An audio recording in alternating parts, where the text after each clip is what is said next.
டேய் எட்ரா கையா. உங்களுக்கு எல்லாம் அறிவே கிடையாதா? எதுக்கடா அப்படி பொண்ணுங்களை போட்டு டார்ச்சர் பண்றீங்க?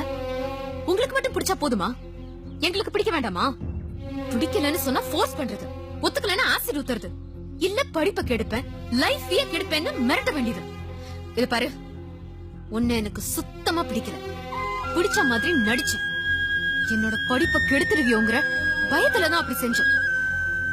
உன்னால என்ன செய்ய முடியுமோ செஞ்சுக்கடா. பாடி போலாம். கார்த்திகா ஒரு நிமிஷம். வேண்டான்னு சொல்றவள விடாம துரத்த நான் ஒன்னும் வில்லன் கிடையாது.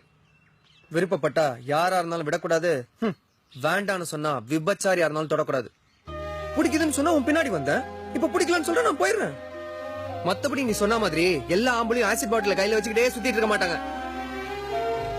ஆம்பளைங்களை அலைய விடுறதே உன்ன மாதிரி பொம்பளைங்க தாண்டி. வெளிநாட்டுக்காரன் இந்தியாவை ஏன் மதிக்கிறான் தெரியுமா?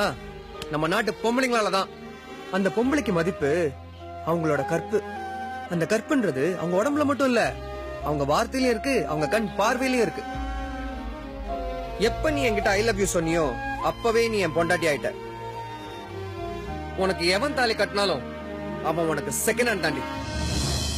Good bye. ஒரு வார்த்தை சொன்னாலும் திருவார்த்தையா சொல்லிவிட்டாடா.